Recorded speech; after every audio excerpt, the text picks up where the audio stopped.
ప్రతిష్టాత్మకంగా తీసుకున్న కార్యక్రమం ఎంఎస్ఎంఈ పార్క్ కార్యక్రమానికి ఇక్కడికి విచ్చేసిన అతిథులకు, ముఖ్యంగా ఈ కార్యక్రమాన్ని ఎంతో ప్రతిష్టాత్మకంగా తీసుకొని ఇక్కడ కార్యక్రమాన్ని ఏర్పాటు చేసిన అధికారులకు, ఆర్డీఓ గారికి, ఇతర పెద్దలందరికీ కూడా పేరు పేరున నా నమస్కారం తెలియజేసుకుంటున్నాను. సంపద సృష్టి చంద్రబాబు నాయుడు గారిని ప్రత్యేకమైన విజనరీ సీఎంగా ఒక రాష్ట్రంలోనే కాదు, కేంద్రంలోనే కాదు, ప్రపంచం అంతా గుర్తించడానికి కారణం ఆయన విజనరీ. ఈరోజు కూర్చొని తింటే కొండలన్నా తరుగుతాయని ప్రతి ఒక్కరు అంటారు. ఏ రాష్ట్రమైనా అభివృద్ధి చెందాలంటే ఆ రాష్ట్రంలో ఉన్న అవసరాలకి ఆ రాష్ట్రం నుంచే సంపద సృష్టిస్తేనే భవిష్యత్ తరాలు కాలు మీద కాలు వేసుకొని ప్రశాంతంగా ముందుకెళ్తాయని ఒక ఆలోచనతో 20 సంవత్సరాల తర్వాత ఇతరులు ఆలోచించేదాన్ని చంద్రబాబు నాయుడు గారు ఈ రోజు ఆలోచిస్తారు కాబట్టి ఆయన విజనరీ సీఎం అయ్యారు. ఈరోజు గర్వపడుతున్నాం. నిజంగా శిలాఫలకం ఓపెన్ చేసినప్పుడు ఏదో ఓపెన్ చేసాం అనుకోలే. ఒక విజనరీ లీడర్ తో రాష్ట్రంలో పౌరులని సంపద సృష్టించే దిశగా తీసుకెళ్తున్న ఒక నాయకుడు టీంలో పనిచేస్తున్నారు. రాష్ట్రంలో 175 నియోజకవర్గాల్లో కూడా ఇలాంటి ఎంఎస్ఎంఈ పార్కుల్ని ముందుకు తీసుకెళ్లే ఉద్దేశంతో ఇప్పటికీ గుర్తించిన నియోజకవర్గాలు 70 మాత్రమేనండి.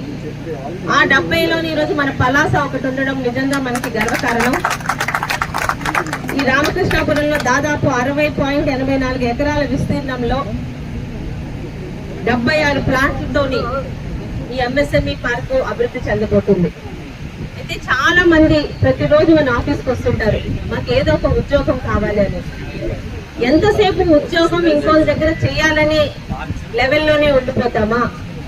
ఈరోజు రాష్ట్ర ప్రభుత్వం అందిస్తున్న ఇలాంటి సంక్షేమ పథకాన్ని అందిపుచ్చుకొని 100 మందికి ఆదర్శంగా మనమే ఇంకొక 500 మందికి ఉద్యోగాలు కల్పించే స్థాయిలోకి వెళ్తామా అనేది ఒక్కసారి ప్రతి ఒక్కరూ ఆలోచన చేయాలి. మన వల్ల ఏది కాదనుకుంటే ఏది కాదు.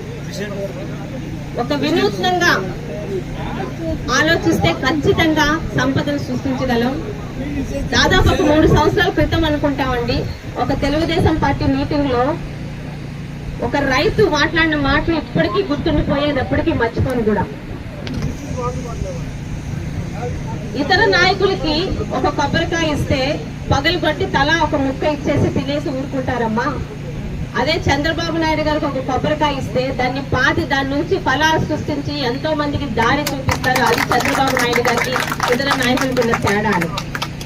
ఆ రైతు చెప్పిన మాటలు ఇప్పటికీ గుర్తుండిపోయాయండి. అంటే ఆయన ఎంత గమనించారో ఇతర నాయకులకి చంద్రబాబు నాయుడు గారికి ఉన్న తేడా అన్నది నిజంగా గర్వంగా ఉంటుంది.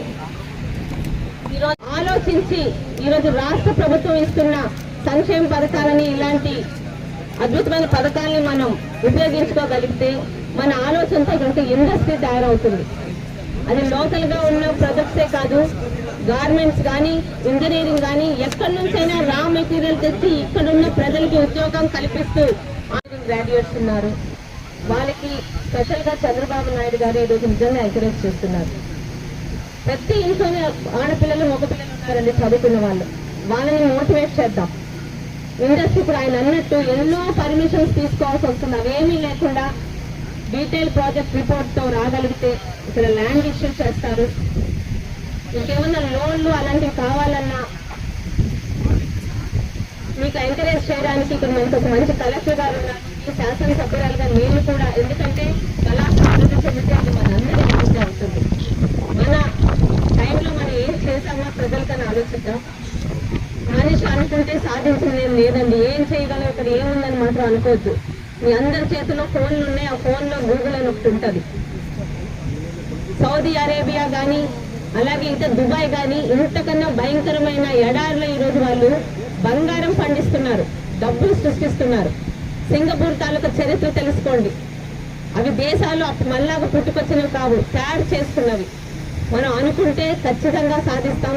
మన పలాసాని మన అందరి సహకారంతో, మన యువత సహకారంతో మనకి ప్రభుత్వం ఇస్తున్న ఈ అవకాశాలను ఉపయోగించుకొని ఇక్కడ ఎవ్వరం కూడా కుల, మత, జాతి, పార్టీలు చూడమండి. ముందుకొచ్చి పలాసాకి ఉపయోగపడేలాగా ఒక ఇండస్ట్రీ స్థాపిస్తామంటే ఖచ్చితంగా అధికారులతో సైతం ఎమ్మెల్యేగా ఉన్న నేను కానీ ప్రభుత్వం కానీ మీ అందరికీ సహకరిస్తుంది. మీ అందరు కూడా పలాస అభివృద్ధిలో భాగస్వామ్యం కావాలని మరొకసారి కోరుకుంటున్నాను. శ్రామికవేత్త ఉండాలి, ప్రతి ఇంట్లోని సంపద సృష్టి జరగాలి, మన అవసరాలకే కాదు ఇతరులకు కూడా దారి చూపించేలాగా మనందరం రాష్ట్రంలో ఉన్న ప్రతి ఒక్కరు కూడా ఆలోచించాలని ఒక మంచి ఉద్దేశంతో ఈ ఎంఎస్ఎంఈ పార్కుని